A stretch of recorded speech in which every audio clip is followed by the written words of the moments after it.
السلام علیکم، نمسکار، ست سری اکال اینڈ گڈ ایوننگ۔ میں ہوں آرزو کاظمی اور آپ دیکھ رہے ہیں پوائنٹ آف ویو۔ ہمارے ساتھ ہیں جی وسیم الطاف صاحب۔ بہت شکریہ سر کہ آج آپ آئیں، تھینک یو سو مچ۔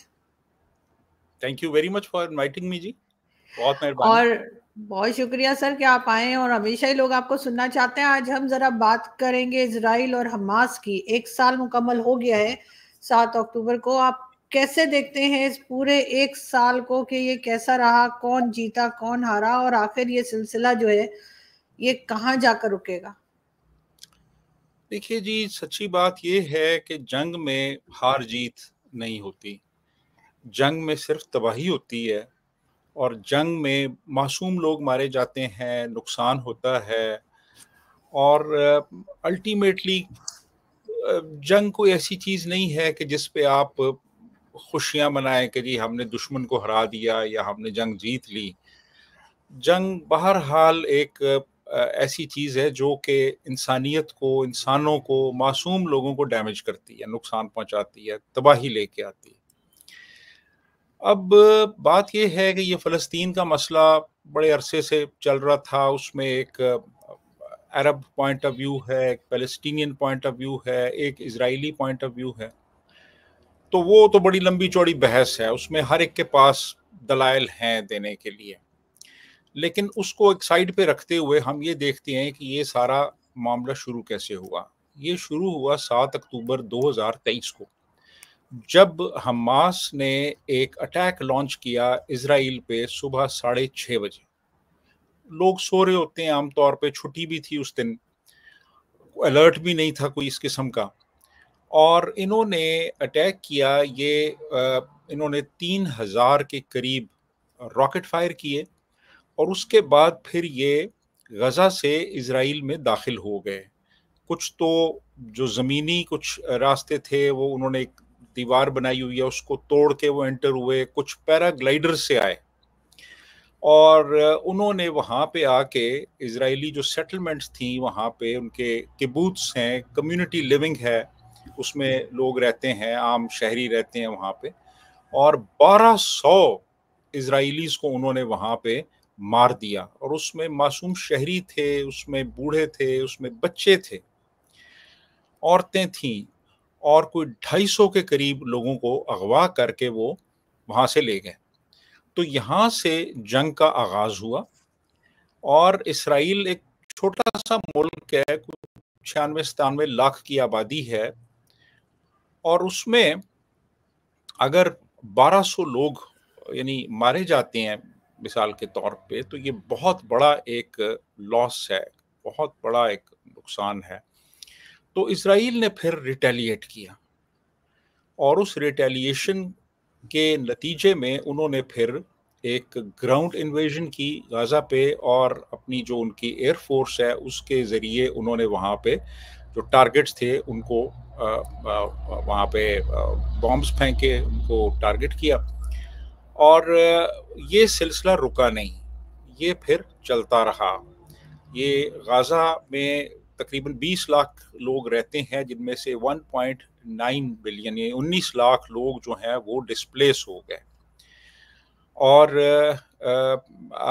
وہاں پہ انہوں نے چونکہ بہت ڈینسلی پاپولیٹڈ ایریا ہے، وہاں پہ ایسا تو نہیں ہے کہ وہاں پہ آپ کو علیحدہ سے اپنے راکٹ لانچرز ہیں وہ آپ کو شہر سے باہر کہیں رکھیں گے، تو وہ سارے انہی ایریاز میں تھے جہاں پہ سویلینز رہتے ہیں، اور کچھ تو انہوں نے سوچ سمجھ کے ایسی جگہوں سے انہوں نے راکٹس فائر کیے جہاں پہ مثلاً ہسپتال ہیں، جہاں پہ عام شہری رہتے ہیں، اسکول ہیں، یونائٹڈ نیشنز کے کمپاؤنڈز ہیں۔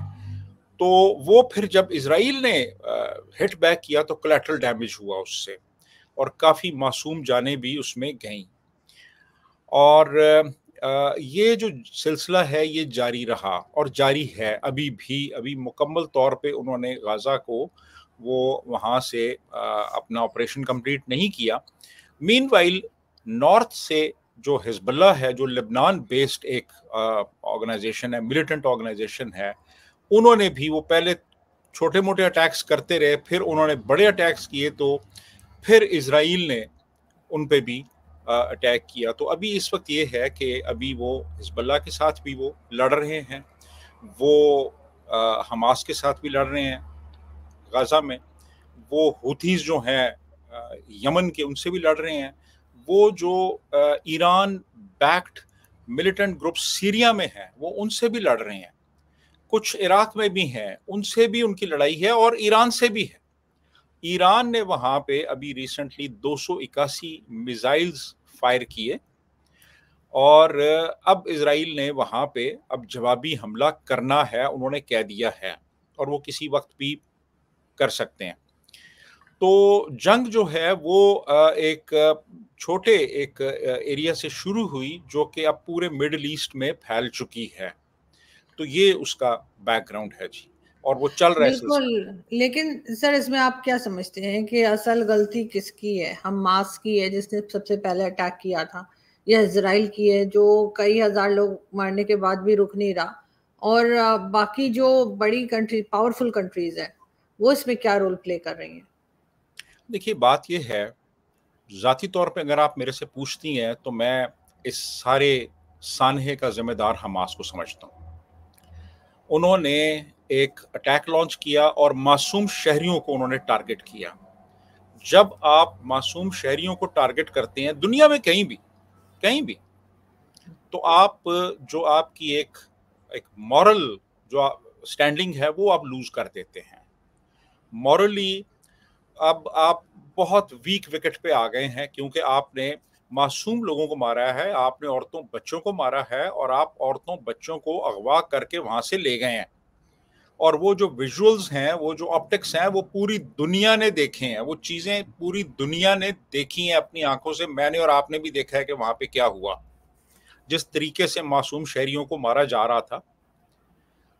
اس کے بعد پھر اسرائیل نے ریٹیلیٹ کیا ہے, اور میں فرینکلی میں آپ کو بتاؤں کہ یہ لوگ جو ہیں یہ ایز اے اسٹریٹجی یہ سویلین علاقوں کے قریب اپنے آپریشنل سینٹرز بناتے ہیں جہاں سے یہ اٹیکس کرتے ہیں. Command and control centres تھکلی populated areas میں بناتے ہیں یہ جو حماس یا حزب اللہ ہیں, تاکہ کولیٹرل ڈیمیج ہو, اور پھر دنیا کے سامنے وکٹم کارڈ کھیلیں کہ جی ہمارے ساتھ بڑی زیادتی ہو گئی, بڑا ظلم ہو گیا, ہمیں مار دیا, سویلینز کو مار دیا, بچوں کو مار دیا, عورتوں کو مار دیا. آپ نے کیوں ایک کام کیا پہلے, آپ نہ کرتے وہ, ٹھیک ہے, آپ نے سویلینز کو ٹارگٹ کیا. اور دیکھیے اسرائیل جو ہے نا وہ اس کے نزدیک یہ بڑی امپورٹنٹ چیز ہے کہ اس کا جو انٹرنیشنل امیج ہے وہ خراب نہ ہو. وہ ان کی حتی الوسع کوشش ہی ہوتی ہے کہ سویلینز کو ٹارگٹ نہ کیا جائے. کئی موقعوں پہ انہوں نے بہت سے ٹارگٹس چھوڑ دیے کہ قریب میں سویلینز تھے. لیکن یہ لوگ جو ہیں یہ ملیٹنٹ آرگنائزیشنز ہیں, یہ حماس یا حزب اللہ جو ہے, ان کو جتنی ترقی یافتہ دنیا ہے وہ ٹیررسٹ آرگنائزیشنز کہتی ہے. یعنی حماس سے تو پی ایل او بھی محفوظ نہیں رہی, وہ تو ان کو بھی مارتے رہے. ٹھیک ہے جی, تو یہ لوگ انہوں نے ابتدا کی, اور اب وہ اسرائیل ریٹیلیٹ کر رہا ہے. اب وہ اس کو کہہ رہے ہیں جی کہ پروپورشنیٹ آپ کا ریسپانس ہونا چاہیے. پروپورشنیٹ ریسپانس کہاں ہوتا ہے جنگ میں؟ جنگ کی تو اپنی ڈائنامکس ہوتی ہے. جنگ ایک دفعہ شروع ہو جائے تو پھر وہ جنگ کسی کے کنٹرول میں نہیں ہوتی پھر وہ, اور وہی بالکل. سلسلہ ہو گیا. لیکن جی سر اگر ہم ایران کو دیکھیں تو ایران کو لے کر جو اسلامک کنٹریز یا گلف کنٹریز ہیں وہ بھی ہمیں ڈیوائیڈ ہوئی ہوئی دکھائی دیتی ہیں. کچھ لوگ ہیں جو ایران کو سپورٹ کر رہے ہیں اور کچھ ایران کو بالکل سپورٹ نہیں کر رہے اور نہ ہی کرنا چاہتے ہیں, جیسے سعودی عربیہ ہے اور کئی دوسری کنٹریز ہیں. ایران کو آپ کلین چٹ تو نہیں دے سکتے کہ جی کیونکہ انہوں نے فلسطین میں ایسا کیا تھا تو جی اس لیے ہم نے وہاں پہ راکٹ فائر کر دیے. مطلب ایران پہ پہلے ہی سینکشنز ہیں, ابھی اور سینکشنز کی بھی بات کی جا رہی ہے. دوسری طرف پاکستان ہے, پاکستان میں سے اٹھ کے سب جو ہے وہ کھڑے ہو جاتے ہیں ہم جی فلسطین کے ساتھ کھڑے ہیں. ویسے یہ لوگ کے پی کے یا بلوچستان کے ساتھ نہیں کھڑے ہوئے, لیکن یہ وہاں فلسطین جانے کو سب تیار ہیں. تو یہ جو مسلم ورلڈ ہے یہ آپ کو ڈیوائیڈڈ دکھائی دے رہا ہے اس وقت؟ بالکل ڈیوائیڈڈ ہے جی, مسلم ورلڈ بالکل ڈیوائیڈڈ ہے. آپ یہ دیکھیں نا کہ ایران بہرحال جو مڈل ایسٹرن کنٹری، جو عرب کنٹریز ہیں، گلف کنٹریز ہیں، ان کے لیے تھریٹ تو رہا ہے اور ابھی بھی ہے۔ ایران جو ہے، ایران کی جو پراکسیز ہیں وہ پورے مڈل ایسٹ میں پھیلی ہوئی ہیں، وہ آپ کو یمن میں بھی ملیں گی، وہ سیریا میں بھی ہیں، وہ عراق میں بھی ہیں، اور وہ لیبنن میں بھی ہیں۔ تو یہ پراکسیز جو ہیں، بلکہ ایون پاکستان میں بھی ایرانین پراکسیز جو ہیں وہ آپریشنل نہیں ہیں، اس میں تو آپ کوئی شک نہیں ہے اس میں۔ تو بات یہ ہے کہ ایران کو بہرحال سعودی عربیہ ہو یا کویت ہو یا یو اے ای ہو، یہ ایک تھریٹ کے طور پہ تو لیتے ہیں۔ اور ابھی جب انہوں نے راکٹس فائر کیے تھے ایران نے، تو ان کی انٹرسیپشن سعودی عربیہ سے بھی ہوئی اور جارڈن سے بھی ہوئی، انہوں نے انٹرسیپٹ کیا ان کے راکٹس کو۔ تو ایران جو ہے وہ ٹیررسٹ ایکٹیویٹیز میں بالکل انوالوڈ ہے، اور حزب اللہ جو ہے وہ ایران کا ہی ایک بغل بچہ ہے۔ ان کو جو ہتھیاروں کی سپلائی ہوئی، یعنی اس وقت میرا خیال ہے دنیا میں سب سے ہیویلی آرمڈ جو ملیٹنٹ گروپ ہے وہ حزب اللہ ہے، اور حزب اللہ کی ایک آئیڈیولوجیکل ایفیلیشن بھی ہے ایران کے ساتھ، وہاں پہ ان کے لوگ ٹریننگ بھی لیتے ہیں جا کے، اور ایران ان کو اکوپمنٹ بھی دیتا ہے، انٹیلیجنس بھی پرووائڈ کرتا ہے ان کو۔ اور ایران کی شے پہ تو حزب اللہ جو ہے وہ اتنی ایک فارمیڈیبل فورس بن گیا، تو پیچھے تو ایران ہے۔ سیریا میں ایران انوالوڈ ہے، اور عراق میں بھی انفلوئنس ہے بہت ایران کا۔ تو اب بات یہ ہے کہ اگر، اور دیکھیں نا، کسی نے بھی کھل کے ابھی ایران کو سپورٹ نہیں کیا۔ ایران نے جو کچھ کیا ہے، کسی میں مڈل ایسٹرن کنٹری نے نہیں کہا کہ ایران نے یہ ٹھیک کیا ہے، بلکہ سعودی عربیہ جو ہے وہاں تو انہوں نے پابندی لگا دی ہے کہ آپ نماز میں، خطبوں میں آپ نے بات ہی نہیں کرنی فلسطین کی، اور فلسطین جانے اور فلسطینی جانے ہمارا کوئی تعلق نہیں ہے۔ مگر سر سعودی عرب تو ہمیشہ سے ایسے ہی رہا ہے، اور ان کی بالکل یہی ایک صحیح پالیسی رہی ہے کہ وہ کبھی بھی کسی بھی دوسرے کے معاملے میں وہ اپنے یہاں بات نہیں ہونے دیتے۔ دیکھیے ایسے ہی ہونا بھی ایسے ہی چاہیے، ہونا بھی ہے، بالکل ہونا بھی ایسے ہی چاہیے کہ آپ اپنے جو نیشنل انٹرسٹس ہیں ان کا آپ خیال کریں، ان کو سیف گارڈ کریں۔ یہ ہمارے پاکستان میں ہی ہے یہ چیز کہ جناب وہ برما میں کچھ ہو رہا ہے تو یہ مامے بن گئے ہیں، بنگلہ دیش میں کچھ ہوا ہے یہ مامے بن گئے ہیں، یہ فلسطین میں ہو رہا ہے یہ مامے بن گئے ہیں۔ بھئی اور آپ ابھی اپنے افغانستان کے مامے بنے تھے تو افغانستان سے مار کھا رہے ہیں۔ ہاں یہ ان کو، اور اس کے ذاکر نائک کے مامے بنے تھے تو ذاکر نائک نے یہاں پہ آ کے آپ کے کپڑے اتار دیے ہیں کہ آپ کے ملک نے میرے ساتھ یہ کیا ہے، آپ کی پی آئی اے نے یہ کیا ہے۔ تو آپ بہتر ہے کہ مامے نہ بنے، آپ اپنے ملک کے حالات دیکھیں کہ اس وقت بلوچستان میں کیا ہو رہا ہے، کے پی میں کیا ہو رہا ہے، اور باقی ملک کے کیا حالات ہیں اس پہ فوکس کریں آپ۔ سر اس نے تو، ذاکر نائک نے تو آگے بھارت کی تعریفیں شروع کر دی ہیں۔ بھارت کو تو ہمیں ایک تھینک یو کا لیٹر، آفیشیل لیٹر بھیجنا چاہیے کہ ان کو اچانک سے بھارت جو ہے وہ پسند آیا اور اچھا لگنے لگا کہ وہاں پہ اس طرح سے ایئرپورٹ فیس نہیں لی جاتی یا ٹیکس نہیں لیا جاتا، اور پاکستان کو انہوں نے کئی باتوں میں جو ہے وہ لتاڑ دیا۔ ایون کسی کی بھی مرضی ہوتی ہے کوئی شادی کرے نہ کرے، اس کے اوپر بھی انہوں نے بھاشن دے دیا۔ ہاں بالکل، کہ یہ تو خیر ظاہر ہے وہ اسی قسم کی باتیں کرتے رہے ہیں ہمیشہ سے، آج تک وہ عقل کی بات تو انہوں نے کی نہیں ہے، سیدھی بات۔ بالکل، لیکن سر ابھی آپ کیا دیکھ رہے ہیں فیوچر ان کا؟ جو اسرائیل، حماس، ایران، یہ سب جو مل کے ایک دوسرے کے اوپر اٹیک کر رہے ہیں، اس سے ایسا تو نہیں کہا جا سکتا کہ باقی کنٹریز کو کوئی فرق ہی نہیں پڑے گا؟ سے بھارت میں بھی نقصان ہو سکتا ہے، پاکستان کو بھی ہو سکتا ہے، سبھی لوگ اس سے اس اثر میں آ سکتے ہیں۔ دیکھیے ابھی کل ملاقات ہوئی ہے Israeli prime minister Benjamin Netanyahu کی اور جو بائیڈن کی، تو اس میں انہوں نے کچھ کریٹیکل ڈیسیژنز لیے ہیں، ابھی وہ سامنے نہیں آئے، لیکن پروبیبلی وہ یہی ڈسکس کرتے رہے ہیں کہ ایران نے جو کچھ کیا، وہ میزائل فائر کیے 181 میزائل، تو اس کا رسپانس کیا ہونا چاہیے اور کون سے کرٹیکل ٹارگٹس ہیں جن پہ ہمیں فوکس کرنا ہے. تو یہ ابھی میرا خیال ہے کہ اگلے چند دنوں میں ہی کوئی اس کا رزلٹ سامنے آئے گا. تو میرا خیال یہ ہے کہ یہ جنگ جو ہے نا، یہ اب ایران اور دوسری طرف، ایک طرف ایران، دوسری طرف اسرائیل، امریکہ اور شاید فرانس اور برطانیہ اور مے بی اٹلی بھی اس میں شامل ہو، جو اس کو لاجسٹیکل سپورٹ بھی دیں گے، اور ہو سکتا ہے اور جو اکوپمنٹ استعمال ہوگا وہ تو اسرائیلی ہوگا اس میں. تو انہوں نے ایک جواب تو انہوں نے دینا ہے ایران کو، لیکن اب کب دینا ہے یہ ہم نہیں کہہ سکتے. تو لیکن میرا ذاتی خیال یہ ہے کہ جو مڈل ایسٹ کے باقی ممالک ہیں نا، وہ اس میں انوالو نہیں ہوں گے. ان کے اپنے اتنے مسائل ہیں، اور اب دنیا جو ہے نا وہ اس جنگ سے، جو میچور قومیں ہیں، جو پڑھے لکھے حکمران ہیں، لیڈر ہیں، وہ جنگ کی بات نہیں کرتے، وہ جنگ کو ایوائڈ کرتے ہیں، وہ دوسروں کی جنگوں میں خام خواہ انوالو نہیں ہوتے. تو میرا نہیں خیال کہ کوئی اور ملک جو ہے اس میں انوالو ہوگا، اور امریکہ اور اسرائیل اور باقی جو یورپین ملک ہیں ان کے ساتھ وہ خام خواہ میں کوئی پنگا لے گا. ایسا نہیں ہوگا. پاکستان کا جہاں تک تعلق ہے تو میرا نہیں خیال کہ پاکستان بھی اس میں کوئی انوالو ہوگا. یہ سائلنٹ اسپیکٹیٹرز ہوں گے، بیان بازی ہو جائے گی، لیکن اس کے علاوہ اور انہوں نے کیا کرنا ہے، کیا کریں گے. بالکل سر، ان کے ہاتھ میں کوئی خاص پاور نہیں ہے، اور ویسے ہونا بھی یہی چاہیے کہ دوسروں کی جنگ میں جو ہمیشہ سے ہمیں کودنے کی عادت ہے اس بار نہ کریں.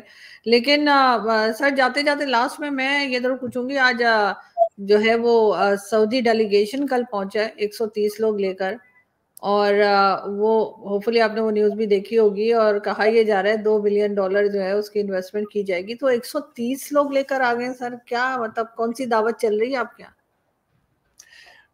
وہ 130 انہوں نے کہا جی اس کو بھی لے لو، فلاں بھی ہے، وہ بھی کافی عرصے سے ملک سے باہر نہیں گیا، اس کو بھی لے لو، اس نے بھی پاکستان نہیں دیکھا ہوا، اس کو بھی پکڑ لو، فلاں کو بھی لے لو، وہ ایک شیخ صاحب ہیں وہ آج تک سعودیہ سے باہر نہیں گئے، ان کو بھی ڈال لو ڈیلیگیشن میں. وہ سارے لے کے یہاں پہ آ گئے ہیں. 27 MOU جو ہیں وہ سائن ہونے جا رہے ہیں. اور میں سیدھی سی بات آپ کو بتاؤں، تجربہ یہ بتاتا ہے، تاریخ یہ بتاتی ہے کہ جہاں پہ MOU سائن ہوتا ہے وہاں پہ پیسہ نہیں آتا. اب 27 MOU تو یہ سائن کر جائیں گے اور سائن کر کے چلے جائیں گے. اب دیکھنا یہ ہے کہ اس کے بعد کیا ہوتا ہے. تو سر پہلے بھی تو آئے تھے، یہ 30 لوگ آئے تھے، آپ کو یاد ہے؟ اور تب بھی یہی ہوا تھا. پہلے 30 آئے تھے، اب 130 آئے. تو سر یہ اب 130 آئے، پہلے 30 آئے تھے، اور اس وقت 30 بلین کہا جا رہا تھا، اب تو صرف 2 بلین کہہ رہے ہیں. لیکن سر ہم نے تو سنا تھا مومن کو ایک سوراخ سے 2 بار نہیں ڈسا جاتا. نہیں، یہ کون سے مومن ہے؟ اگلی مرتبہ 230 آئیں گے. یہ بار بار وہی سیم میڈیسن دی جا رہی ہے. اگلی مرتبہ 230 آئیں گے، پیسہ نہیں آئے گا. اور آپ دیکھیں، میں حیران ہو رہا ہوں دیکھ کے جی، انہوں نے وہ اسلام آباد میں یہاں ادھر کلب روڈ پہ بھی انہوں نے وہ بینرز لگائے ہوئے ہیں، وہ شاہ خالد کی تصویریں لگائی ہوئی ہیں، اور اہلن و سہلن لکھا ہوا ہے، اور جناب وہ سعودی جو ہیں ان کو بڑا خوش آمدید کہا جا رہا ہے جی، وہ آئے ہیں جی یہاں پہ، ہمارا وزیر خزانہ ہو اورنگزیب خان، یا وہ ڈپٹی پرائم منسٹر ہو محمد اسحاق ڈار، یا وزیر اعظم ہو شہباز شریف، یہ اس طرح بچھے جا رہے تھے. یعنی کہ جیسے ابھی برسات شروع ہو جائے گی پیسوں کی. وہ آئیں گے یہاں پہ، آئے ہیں یہاں پہ، بہترین قسم کا وہ ایک ریسپشن انجوائے کریں گے. سرینا میں ٹھہرے ہوں گے وہ 130 بندے. اب حساب لگا لینا کہ 130 کمرے آپ نے بک کروائے ہیں 2-3 دن کے لیے، کرایہ کتنا بنتا ہوگا اس کا. میرا خیال ہے جتنا وہ خرچہ ہوگا ان کے اوپر شاید اتنا بھی پیسہ نہ آئے. یہ $2 بلین کی بات کر رہے ہیں. $2 بلین کیوں لائیں گے وہ؟ ایک انسٹیبل ملک، انسٹیبل اکانومی، واپسی کا کوئی امکان ہی نہیں کہ پیسے واپس آئیں گے نہیں آئیں گے. یہ کیوں لے کے آئیں گے؟ یہ میرا سر خیال ہے کل صبح سے تو ٹی وی کمرشل، سرکاری کمرشل چلا کے جتنا پیسہ آنا ہے اس سے زیادہ تو انہوں نے پہلے ہی شاید خرچ کر دیا. صبح سے جو کمرشل، سرکاری کمرشل چل رہا ہے جس میں کبھی نواز شریف کو دکھاتے ہیں، کبھی شہباز شریف کو، کبھی آرمی چیف کو، انہی سعودیز کے ساتھ بیٹھے ہوئے، اور وہ چلے جا رہا ہر 5 منٹ کے بعد. ہاں وہ دیکھیں نا، جب پیسے کا ان کو وہ تھوڑا سا دکھایا جائے نا، وہ جھلک دکھائی جائے تو ان سب کی رال ٹپکنے لگتی ہے. تو یہ پھر اسی قسم کی حرکتیں کریں گے، یہ ٹی وی کے اوپر وہ چلائیں گے سارے. لیکن یار پیسہ کدھر ہے؟ سوال تو یہ ہے کہ پیسہ کدھر ہے؟ عربی ہے نا، 130 اربی آیا ہے، ٹھیک ہے، پیسہ کدھر ہے؟ وہ تو ایم او یو تو کاغذ کا ٹکڑا ہوتا ہے. ایم او یو تو کوئی گارنٹی نہیں ہے کسی چیز کی کہ پیسہ آئے گا یا نہیں آئے گا. پیچھے آپ دیکھ لیں، بے نظیر کے دور میں، پیچھے نواز شریف کے دور میں کتنے ایم او یو سائن ہوئے. آپ ایم او یو ذرا گننا شروع کریں تو آپ کی گنتی ختم ہو جائے گی. لیکن پیسہ کتنا آیا؟ تو اب بات یہ ہے کہ یہ ایم او یوز تک ہی رہے گا معاملہ، اور یہ عربی چلے جائیں گے یہاں سے، اور پھر ہو سکتا ہے ایک اور ڈیلیگیشن آ جائے کچھ عرصے بعد. جب یہ ذرا تھوڑا ان کو کہیں گے یار کہ اب کچھ کرو نا یار، تو وہ کہیں گے چلو جی ایک ڈیلیگیشن اور بھیج دیتے ہیں ہم. تو وہ ڈیلیگیشن آ جائے گا، وہ کوئی اور ایم او یوز مزید سائن کر کے چلا جائے گا. ہاں، تو لیکن جو چیز آنی چاہیے وہ نہیں آئے گی، پیسہ نہیں آئے گا. چیز آنی چاہیے وہ نہیں آئے گی، وہ تو نہیں آئی نا. دیکھیں نا، آپ ہوتا یہ کہ آپ پہلے ہوم ورک کرتے اور یہاں پہ وہ آتے اور باقاعدہ پکا ایگریمنٹ سائن ہوتا کہ جی اس پروجیکٹ میں اتنے پیسے لے کے ہم آ گئے ہیں، یہ پکڑے پیسے. تو یہ ایم او یو ہو گیا. تو ایم او یو کس کو یاد ہوگا پھر؟ وہ تو عربی چلے جائیں گے، وہ تو بھول بھلا جائیں گے، یار ہم گئے بھی تھے. تو اس کے بعد کیا ہونا ہے؟ کس نے پوچھنا ہے؟ کس نے دیکھنا ہے؟ تو یہ ویسے ہی خام خواہ جو ہے یہ بچھے جا رہے ہیں، یہ جو جفیاں ڈال رہے ہیں ان کو، عربیوں کو جا کے ان کی طرف دیکھ کے یہ دانت نکالتے ہیں، ہنستے ہیں، عجیب عجیب حرکتیں کر رہے ہیں. سر ان کا منسٹر تو کہہ رہا ہے کہ پاکستان جو ہے وہ ابھی مطلب فلائٹ نے لینڈ بھی نہیں کیا تھا تو پاکستان کی محبت محسوس ہو گئی، یہ بھی انہوں نے کہا ہے. ساتھ انہوں نے یہ بھی کہا ہے کہ پاکستان ہمارا دوست نہیں، ہمارا خاندان ہے. اب مجھے نہیں پتا وہ مطلب کیا بولنا چاہ رہے تھے وہ. واہ جی واہ، باتیں صرف باتیں.